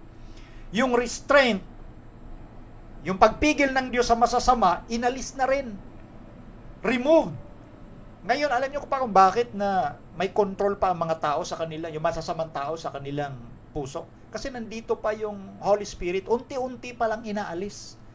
Yun ang pumipigil pa para hindi lubusang maisakotuparan ni Satanas yung kanyang gawaing pagwasak sa sangkatauhan. Meron pang restraint, pero sa panahong ito, yung restraint inalis na. Kaya sinasabi rito, si Satanas ang may control na sa lahat, lalo maging sa mga hindi talaga nagsisi. Kontrolado na ni Satanas. Yung pagpapahinuhodi ka ng Diyos, natapos na. Dahil ang sanglibutan, tinalikdan yung habag, yung pag-ibig ng Diyos, nilapastangan yung kanyang kautusan, yung mga masasama, nagtapos na yung probation ng kanilang pagkakataong maligtas. Kaya, sa pagkakataong ito, yung Espiritu ng Diyos ay wala na sa lupa. Kaya nga, ang may control na sa panahong ito, si Satanas. Yun yung kumakatawan sa kaguluhang pinag-uusapan doon sa hangin na pinipigil ng 4 na anghel. Ito na yung katapusan ng lahat ng mga bagay na magpapasimula nga sa implementation ng Sunday Law. And then simultaneous, yung mga pagkaganapan, lateran power. Kasi ang purpose ng lateran power is to give us strength para magkaroon tayo ng lakas ng loob sa panahong yun. Ganun yun. So, eto. Tuloy natin. Next, Ali, page 614. Satan will then plunge the inhabitants of the earth into a one great final trouble as the angels of God cease to hold in check the fierce winds of human passion. All the elements of strife will be let loose. The whole world will be involved in ruin more terrible than that which came upon the Jerusalem of old. Napansin niyo po yan? Yan yung binanggit na natin kanina. Ali, tanggalin mo na. Etong si Satanas, after na nabawi na at last ang restraining power ng Diyos, siya na ang may control at ito na yung magaganap sa buong mundo. Final trouble. Dahil Dahil binitawan na, ayon dito, ng anghel ng Diyos yung pagpigil doon sa malulupit na hangin ng human passion. Ay, wala nang control ang Holy Spirit eh. Hindi yung kasamaan ng tao ay talaga makikita lalo dahil pinangunahan na sila ni Satanas. Dahil lahat ng bawat elemento ng kaguluhan, pakakawalan na. Yun yung pinag-uusapang hangin na pinipigil sa Revelation 7. At yan nga, dahil nga doon sa final test of loyalty kung ano yung sabat ng Diyos at yung sabat ng kaaway. Counterfeit Sabbath, which is Sunday keeping. Doon pa lang magsisimula yung mark of the beast. Sa ngayon, wala pang mark of the beast ngayon ha. Baka. Yung mga nangingili na yun ngayon ng linggo, may pagkakataon pa. Ha? Tingnan nila yung sinasabi ng Diyos. Malalaman nila yung mangyayari sa huling araw. Malapit na ho. Dahil nakikita natin yung fulfillment, yung sigaw ng mga tao regarding sa one rest day sa isang linggo. Kapahingahan ika ng ating planeta. Ngayon sinisigaw na yan. Sinisigaw na ngayon yan. So, ang ginagamit niya ngayong dahilan ay ito ngang pandemic. Pero kasi magandang dahilan yun eh. Kaya nga madalas kong sabihin, ang kaaway hindi yan dadaan sa front door. Gagamit muna yan ng magandang dahilan. Okay? And then, susunod na yung pinakalayunin niya pagdating sa religious Sunday law. Kaya nga sinasabi dito, yung buong mundo ay masasangkot sa kagibaan na mas terrible pa sa naganap sa Jerusalem of old. Pag nagbasa po kayo ng kasaysayan during the destruction of Jerusalem, talagang nakakapanghindik, matindi. Literal na bumaha ng dugo doon sa Jerusalem noong 70 AD. Literal na tambak-tambak yung patay na pinagpapapatay ng mga Romano, itong mga Hudyo. Literal na pinagpapako sa krus doon sa area ng Jerusalem yung mga nahuli nila. Nasang-ayon nga sa isang scholar, parang kumbaga sa isang hyperbole, figure of speech, hindi mahulugan ng karayom yung dami ng krus na pinagpapapako yung mga Hudyo doon. Milyon ang pinatay. At yung mga buhay dinalang bihag at ibinenta as slaves sa iba't ibang bahagi ng sanglibutan noon. At ang destruction ng Jerusalem noong 70 AD ay ginawang comparison sa destruction ng sanglibutan sa huling panahon dito nga sa isinasalarawan sa Great Controversy. More terrible! Try nyo po magbasa ng destruction ng Jerusalem noong 70 AD. I-recommend ko po sa inyo si Josephus, yung mismong correspondent na Hudyo na ginamit ng Roma para sana pasukuin ng mapayapa ang mga Hudyo nung panahong yun. Pero muntik pa nilang patayin si Josephus, sinibat pa nila eh. Nakikiusap na si Josephus eh. Yun yung libro mismo niya, basahin nyo. Matindi nakakapanghilakbuto talaga yung naganap nung destruction ng Jerusalem. At ito yung sinasabi sa Great Controversy na mas matindi pa doon yung magaganap sa huling kapanahonan. Kumbaga, hindi mo maisip na mangyayari yan. Walang salitang pwedeng magsalarawan. Ganito ang sinasabi dito. Pag pinakawala na, yung tinatawag na hangin na yon. So, ito'y kabuuan ang pinag-uusapan dito na mga kaganapan. So, kung yung sa Biblia, ang hangin, ayon sa Jeremias Kapitulo 4 mula talatang 11. Sige nga, gusto kong basahin natin yon. Jeremiah or Jeremias 4:11. Sabi, sa panahong yaon ay sasabihin sa bayang ito at sa Jerusalem, isang mainit na hangin na mula sa mga luwal na kaitaasan sa ilang ay dumating sa anak ng aking bayan, hindi upang sumimoy o maglinis man. Verse 12, isang malakas na hangin na mula sa mga ito ay darating sa akin, ngayon magsasalita naman ako ng mga kahatulan laban sa kanila. Sinasabi sa 11 and 12 yung hangin. Pero ang sabi doon, hindi upang sumimoy. Diba? Tapos ko nang basahin eh. Yung hangin, ang purpose ng hangin, mag-refresh. Tandaan niyo, prophetic ang paggagamit ni Jeremias. Pero yung hangin ikang ito na darating sa aking bayan sa Jerusalem, hindi upang sumimoy o maglinis. Sa verse 19, anong hangin kaya ito? Verse 19, ito ang sabi. Ang hirap ko. Ako'y nagdaramdam sa aking puso. Ang dibdib ko ay kakaba-kaba. Hindi ako matahimik sapagkat iyong narinig, o kaluluwa ko, ang tunog ng pakakak, ang hudyat ng pakikipagdigma. So sa Biblia po, ang hangin ay kumakatawan sa kaguluhan. digmaan. Yun ang mga simbol na pagkagamit sa Biblia. Kaya yun yung pinipigil nung alin? 4 na anghel na kumakatawan sa divine agency ng Diyos. Na sila pang may control sa buong mundo sa kasalukuyan. Diyos po kasi ang may control. So matinding kaguluhan kasi ang buong mundo may involve na sa general ruin, pangkalahatang kagibaan. Ito yung pagpasok natin na sa time of trouble o panahon ng kabagabagan. Pero bago mangyari yun nga, guys, sa aking tinalakay sa Ezekiel chapter 9, mauuna muna yung paghatol sa bayan ng Diyos, sa remnant, na maraming mamamatay din po dito na mga hindi tapat sa Diyos. Ay, sa Ezekiel chapter 9, sinasabi mismo literal na mangyayari yung slaughter. Balikan nyo po yung mga tinalakay ko na yon. Sa mga kapatid lalo natin na nagwawalang bahala, no?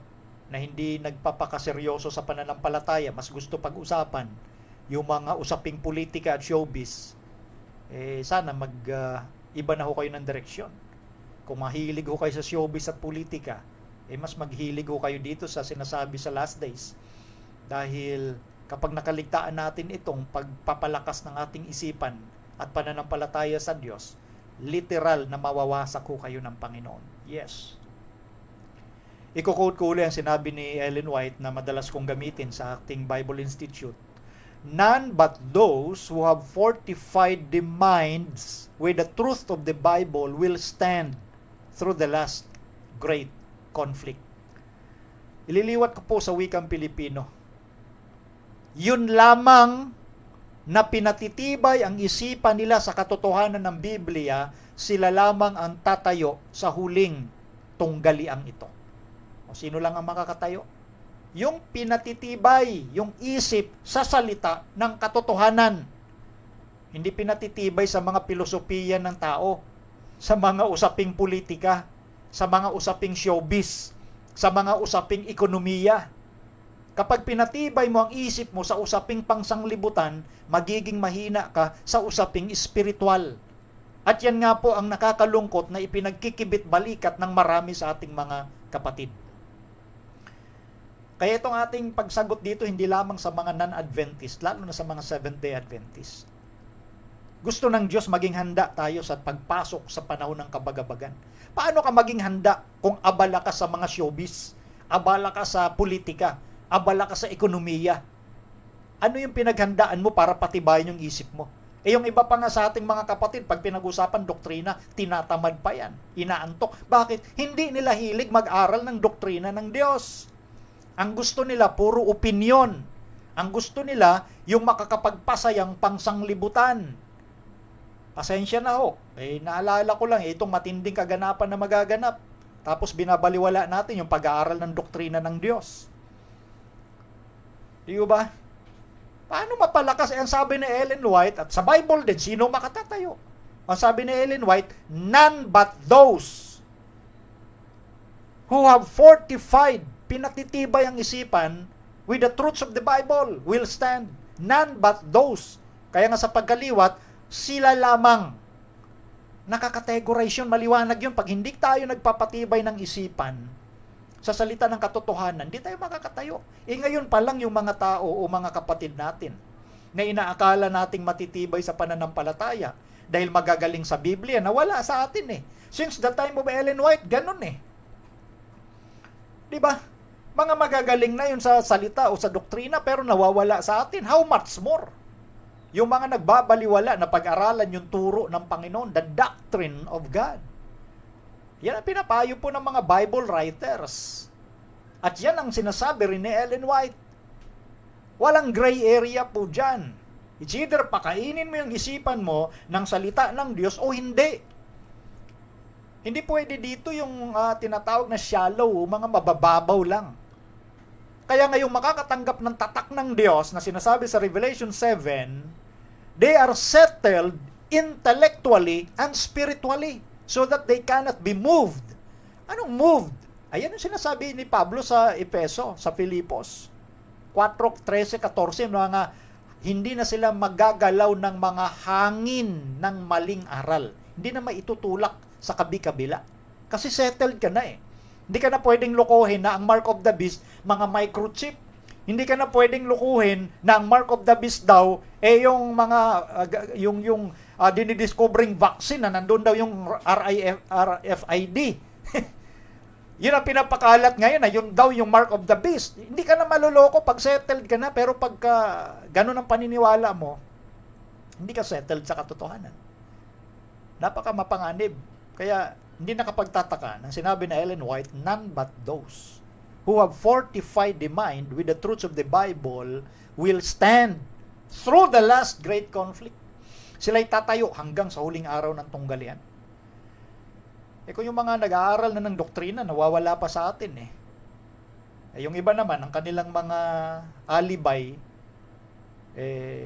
di bali na akong hindi nag-aaral ng doktrina kasi yung mga sobrang matalino nawawala. Yun naman ang pagbibigay ng katuwiran ng mga tamad talaga mag-aaral ng Biblia.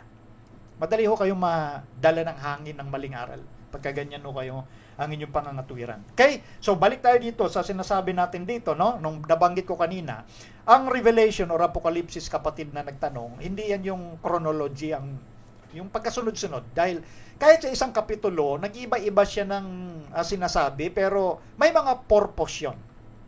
No? Yan yung binanggit ko kanina, na yung pag-aata-atado ng Diyos sa pamamagitan ng pinasulat niya kay Juan, alam niya kung ano yung, kumbaga, yung atake. Parang kanina, no, bago ko basahin pa ito, parang yung pinaliwanag na natin kanina. Doon sa Revelation 6, nagtapos yung ika-6 na tatak at sinundan ng event pertaining to second coming, pero hindi yun yung kabahagi ng ika-6 na tatak. Yun yung isang sinasabi natin na pag-i-introduce ng Diyos para ipasok niya yung tanong that who shall be able to stand? Kailangan niyang ipasok yung kalagim-lagim na pagdating ng Panginoon, syempre lagim yun sa mga hindi sumampalataya, takot sa hindi sumampalataya, pero joyful doon sa mga nananabik sa pagdating ni Kristo. Katuwaan yun. Pero ang may tanong kasi doon na sino ang makakatayo. Therefore, pinasok ngayon yung chapter 7 regarding sa sealing of that 144,000. So may purpose kung bakit isinunod doon sa ika-6 na tatak yung second coming, pero hindi ang ika-6 na tatak ay kasama sa second coming, kundi only yung heavenly phenomenon. Dahil ang ika-7 tatak, nasa chapter 8 yan, verse 1. So may purpose, hindi siya chronology, kapatid. Isa pa ito pa. Ali, pakilagay. Apokalipsis 20, talatang 9. Sabi dito, at nangagsipanhik sila sa kalaparan ng lupa at kinubkob ang kampamento ng mga banal at ang bayang iniibig at bumaba ang apoy mula sa langit at sila'y nasupok. Ito maliwanag sa verse 9 ng chapter 20 na nung pinalibutan ng mga masasama ang bayang banal na bumaba galing sa langit, no? Sa pangunguna ni Satanas, kanilang pinalibutan, kinubkob. And then, ano nangyari? Bumaba na yung apoy galing saan? Sa langit. Verse 10, sabi rito, at ang diablo na dumaya sa kanila, ibinulid sa dagat-dagatang apoy at asupre na kinaroroonan din naman ng hayop at ng bulaang propeta at sila'y pahihirapan araw at gabi magpakailan-kailanman. So, maliwanag doon sa mga talatang nabasa, verse 9, verse 10, na sinusunog na yung masasama kasama ni Satanas at ng bulaang propeta. Sinusunog na. Impyerno na yon. Pero pansinin nyo verse 11, verse 12. At nakita ko ang mga patay, malalaki at maliliit na nangakatayo sa harapan ng luklukan. At nangabuksan ang mga aklat at nabuksan ang ibang aklat na siyang aklat ng buhay. At ang mga patay hinatulan ayon sa mga bagay na nasusulat sa mga aklat ayon sa kanilang mga gawa. Pagdating sa verse 12, napansin nyo? Merong yung mga taong patay, nakatayo na saan? Sa great white throne, sa harapan ng luklukan, and then binuksan yung mga aklat para sila ihatulan. Di ba sa verse 9, bumaba na yung apoy? Verse 10, pati si Satanas nga, sinusunog na sa apoy. Pero bakit dito sa verse 12, magsisimula pa lang yung paghatol o pagpapakita ng kanilang ginawa doon sa mga aklat, kayo mga patay nakatayo saan? Sa trono. Di ba doon sa verse 9, impyerno na at verse 10? So yun yung point natin, kapatid. Sa Revelation or Apocalypse, not necessarily chronological o sunod-sunod, kundi may mga pinapakitang sequence doon sa mga dahilan na gustong gawin ng Panginoon. Gaya nga ng pinaliwanag natin, particularly sa ika-6 na tatak, bakit isinama yung second coming? Dahil doon sa sa verse 17 may tanong na dapat sagutin. Sino ang makakatayo? Ang sinunod yung sagot sa chapter 7. So hindi sunod-sunod yung pinag-uusapan doon. Ganon din dito sa talatang ito. Bumaba ng apoy galing sa langit. Ang point lang, literal na mamamatay yung mga nasa labas ng Jerusalem. Okay? Pero bago sila sunugin sa impyerno ng apoy, merong ipapakita ang Panginoon. Sila'y tatayo sa harapan ng luklukan ni Kristo at nandun yung mga aklat. Sabi ko na sa inyo sa mga nakaraang broadcast, yung aklat hindi para sa Diyos na para bagang nakakalimot siya kaya nagsusulat. Hindi.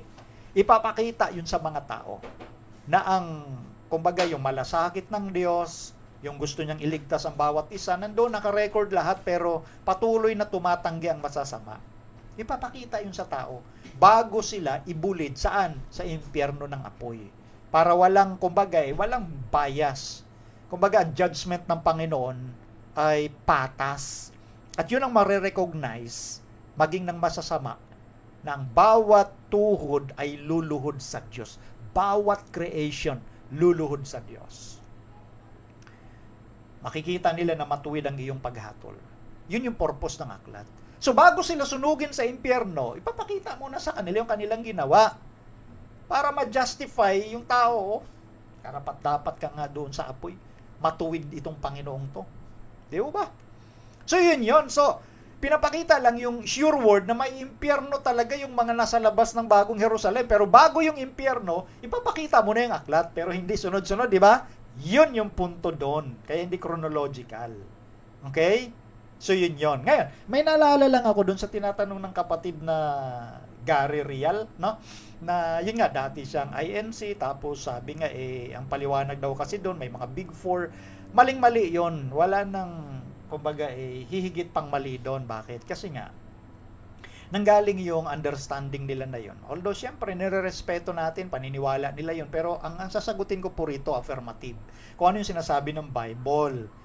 Lalo na patungkol doon sa tinatawag na ibong mangdadagit doon sa Apocalypse, sa Isaiah 46 verse 11. Kasi yun ang pinaka-basehan nila para sabihin na yung ibong mangdadagit ay kumakatawan doon sa kanilang sugo. No? Na dito lumitaw yan ika sa Pilipinas at siya yung anghel na sumisigaw sa Big Four ika. Hindi ho yun ang sinasabi ng Biblia.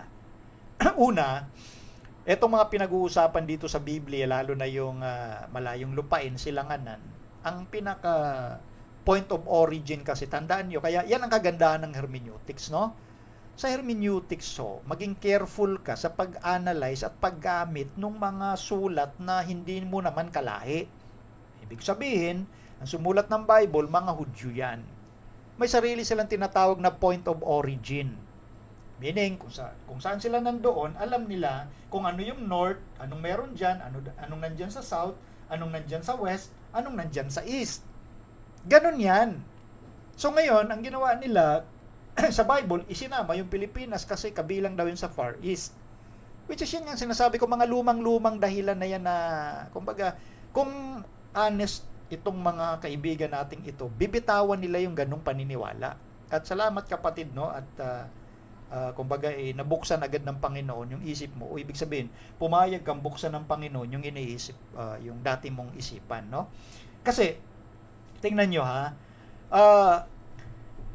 itong mga usapin regarding sa Far East, South East, wala ho yan sa Bible. Pinagdudugtong kasi nila yung silanganan tapos yung malayong lupain. Mali ho yun kasi ito tingnan nyo, pakilagay nga, gusto ko lang ipakita ito. Merit Students is Encyclopedia. Ito'y karagdagan lang kasi nabanggit ito nung nagtanong. Volume 6, page 582. Historically, the term Far East was once used to designate the part of the world that was most distant from the maritime nations of Western Europe. However, the Far East is actually far to the west of the United States and other nations of the Western Hemisphere. Sa kasaysayan ika, yung terminong malayong silangan, minsan lang yan ginamit para ika ma-designate yung mga bahagi ng sanglibutan na mas malayo doon sa maritime nation ng kanlurang Europa. Sa madaling salita, sinasabi ho rito na ang nag-coin nung mga salitang Far East, South East, mga kung ano-ano pa man yan, ay nanggaling sa Europa. Hindi po sa Israel o mga Bible character sa Biblia. Ano ho? O ngayon, eto, Ali, pakisunod. Lagpasan mo yung isang yan. Isa-isa. Next. Yan. History of Asian Nations. Ito kay Saidi. Ano? Page 3. The term Far East is of Western connotation, being coined by Western geographers. For in early times, European mariners had to sail into the East to reach China, Korea, and Japan. Napansin niyo po yon. Yung termino daw na Far East, Western connotation yan. Sila ang gumawa niyan eh. Yan ay na-coined ng mga Western geographers. Yung mga European mariners, hindi yung mga biblical characters. Kaya para sabihin mo yung Far East ay Pilipinas, ang Pilipinas, kabilang ito sa Southeast Asian nations. No? Kapag ginamit natin yung pag-coin na yun ng mga Western geographers, hindi galing yan sa Biblia. Balikan natin nga, Ali, yung nasa nilagpasan nating talata, Ezekiel 5:5, sa taas. Ezekiel 5:5, yan, pakilagay sa screen. Ito ang sa Biblia ho, kasi tingnan nyo, ganito ang sabi ng Panginoong Diyos. Ito ay Jerusalem. Inilagay ko siya sa gitna ng mga bansa at ang mga lupain ay nangasa palibot niya. So sinadya ng Panginoon na yung Jerusalem, nilagay talaga niya saan? Gitna ng mga bansa. Okay? Sa gitna ho siya ng mga bansa. Ngayon, pag tiningnan mo, siyempre, sa gitna siya ng mga bansa. Therefore, yung point of origin ng mga Bible writers, pag sinabi nilang malayong lupain, silanganan, ay ang point of origin, yung location nila. Ang tawag dito sa hermeneutics, ito yung geography location. Meron kasi tayong gap when it comes to geography. Meaning to say, pag ikay nagbasa ng Bible, lalo na aklat ni Isaiah at ng iba pa, no, kinakailangan alam mo yung point of origin ng writer. Hindi ang point of origin mo ay Europe. Kasi yung mga terminong nabasa natin sa history, Western connotation. Mga European people, yung redundancy, mga European ang gumawa nun. So, pag ikaw ay nagpapaliwanag ng Bible, maging maingat ka na ang point of origin mo is none other than the Bible itself.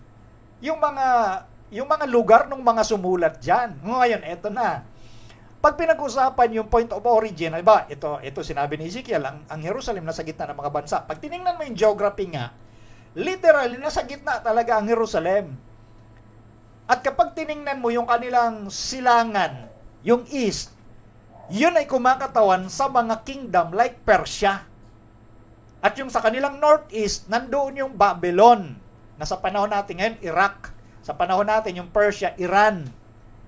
So may sariling north, south, east, west sila. Kaya nung sinabi sa Isaiah 46:11 na may gagamitin ang Diyos na ibong mangdadakip na magmumula sa silanganan, yun ay kumakatawan sa hari ng Persia at nagkaroon nga po ng katuparan sa kasaysayan na ang ginamit ng Diyos para mapalaya ang Judah sa pagkaalipin doon sa Babylon is none other than King Cyrus ng Persia. Yun ang naging kaganapan sa kasaysayan. Walang kinalaman yung kinikilala nilang sugo. Walang kinalaman yon. Tapos dinagdag pa yung Apokalipsis. Lalong malayo yun. Kaya praise God at nakawala ka doon, kapatid na nagtanong, no? So magaganda po itong tanong mo. At ako'y natutuwa na ikay ay isa sa naging taga-subaybay ng atin hong programa. So yun po yun. Praise God, no? So yan po, binabahagi ko lang ilang mga punto na maling-mali. Sinasabi ko, maling-mali talaga yung kanilang paggamit ng mga termino na yon. Dahil hindi yun angkop sa pinag-uusapan sa Biblia. Doon sa iba nating mga followers, no, pwede kayo mag-avail ng mga tinatawag na geography ng Bible. No?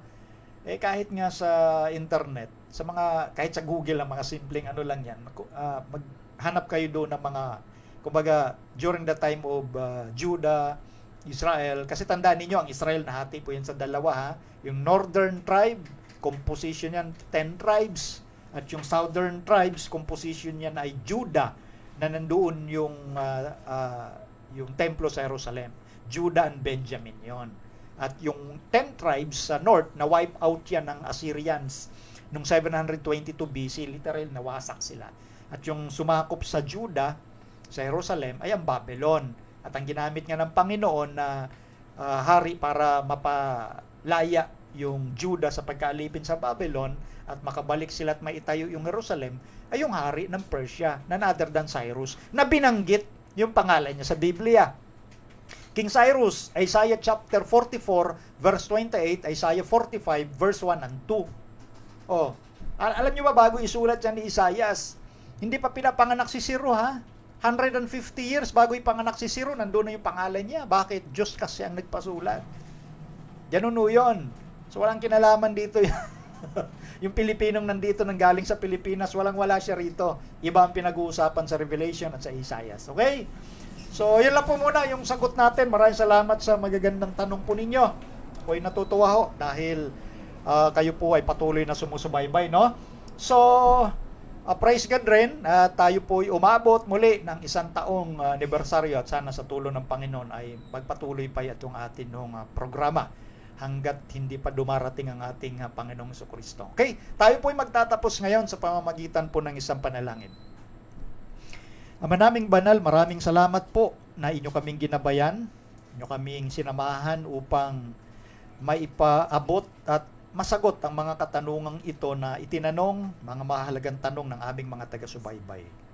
Aming dalangin, O Diyos, na patuloy po silang pagpalain 10 ng mga sumusubaybay, ang bawat sambahayan nila na maging kapakinabangan ng inyong pagpapalaganap ng Ebanghelyo sa buong sanglibutan. Amin din pong ipinagpapasalamat, O Diyos, na pinasapit nyo ang Reasons of Faith Live sa 1 taong anibersaryo. Salamat, O Diyos, at inyo kaming patuloy na pinagpapala at binibigyan ng kalakasan ng pangangatawan upang maitaguyod ang maliit na programang ito. Dalangin namin, O Diyos, na naluwalhati namin kayo sa buong taon ng pagsahimpapawid ng programa at patuloy pa namin kayong maluwalhati sa darating pang mga araw, buwan at taon ng programang ito. Patuloy na pagpalain ang bawat isa at magkaroon ng hayag na alab ng pananampalataya upang patuloy na maging daluyan ng pagpapala ang bawat isa sa amin sa mga taong nais ninyong dalhin sa kaligtasan kagaya ng inyong ginawa sa amin. Salamat, O Diyos, sa pagdinig, sa muling pagtugon sa aming dalangin, alang-alang na lahat sa pangalan ng Panginoong Hesus. Ang programang Reasons of Faith ay pansamantalang nagpapaalam. At syempre, nais ko pong magbigay pugay sa lahat po ng naging kabahagi ng atin 1 taong anibersaryo ng ating programa. Syempre, yung atin mga kasama dyan sa bahagi ng Saudi Arabia, yung atin mga estudyante din dyan ng Reasons of Faith Season 1, sa akin pong kapatid dyan, Jemar Sarmiento, at sa lahat, si Brother Norman Cordial, na kung nakita ninyo sa intro natin, napansin nyo po yung intro natin na napakaganda, si Brother Norman Cordial po ang gumawa niyan. At sa lahat ng bumubuo ng board ng ating Reasons of Faith dyan, hindi ko na mabanggit ang inyong pangalan isa-isa dyan sa lugar ng Saudi Arabia na patuloy na nagbibigay sa atin ng inspirasyon at nagbigay ng kalakasan, support sa atin pagtataguyod. Patuloy kayong pagpalain ng atin Panginoon. Sa nakaagapay ko rin po ng matagal ng aking partner Nanding Fernando. Siyempre, kasama natin lagi yan sa atin ministeryo ng ating Reasons of Faith sa iba't ibang mga lokal na iglesia natin. Ano ho? At siyempre, yung isa pa nating kapatid na tumulong talaga sa atin na makapagsimula ng live, Sister Charlene Leopoldo, na isa sa naging ginamit ng Panginoon para talagang magsimula na noong October 12 yung atin program. Si Brother Cristo Samuel, sila Brother Maui Nunez na nagsusupport din sa ating program nung hirap tayo magpasimula nun, suporta, pagtulong kung paano may taguyod dito at may pagpatuloy. La Brother Benhar, si Brother Mardem, siyempre, Brother Mardem Lapinig, na naging technical din po natin. At patuloy rin nating magiging technical pa. Siyempre, sa aking unika iha, Princess Alia Sarmiento, as always, na aking kaagapay dito dahil kung walang technical, mahirapan po ako rito. Maika Sarmiento, na kasama rin sa technical, ang aking may bahay, siyempre Maiden Sarmiento. At doon pa sa iba nating mga kasama na talagang kabahagi ng Reasons of Faith sa pagtataguyod nito, di ko man mabanggit ang inyong pangalan isa-isa sa bawat sambahayan ng sumusuporta sa ating programa, lalo tigit sa ating mga pananalangin, ay patuloy ng pagpapala ng Diyos ang sumainyo. Tandaan ninyo mga kapatid, mula nung unang itinatag namin ang Reasons of Faith, malinaw na, naglagay ako ng tinatawag na line of distinction na sa programa po namin, hindi po kami nanghihingi sa mga sponsor, no? Malinaw yan. Ngayon, doon sa iba nating mga kapatid talaga na kinikilos ang puso na biglang nagbibigay, yan po ay hindi namin tinatanggihan pero never ho namin gagawin ang panghihingi, no? So, maging malinaw lang po sa atin yan. Iniiwasan po natin yung mga bagay na nagdudulot po ng kaguluhan. Yung mga sponsor na yan, sponsor, nagdudulot yan ng kaguluhan eh. So, dito ho, clear, malinaw. Hindi po kami nanghihingi rito, pero dun sa mga kinikilos ang puso, hindi rin ho kami tumatanggi dyan. So, yan po yung atin hong pagpapasalamat sa lahat. Kaya naman ito ay nagpatuloy ng 1 taon. At gaya ng aking panalangin, no, sana hanggat wala pa ang Panginoon, tuloy-tuloy po ang ating programa. Ipanalangin din ninyo kami na maging malakas ang aming pangangatawan at patuloy na maging inspired na mapalaganap ang Ebanghelyo ng Diyos sa pamamagitan po ng ating maliit na programa. So ito po si Brother Melvin Sarmiento na nagsasabing, pagpalain tayong lahat ng ating Panginoon sa susunod na Sabado at Linggo, 3:00 ng hapon, muli tayong magkakasama-sama.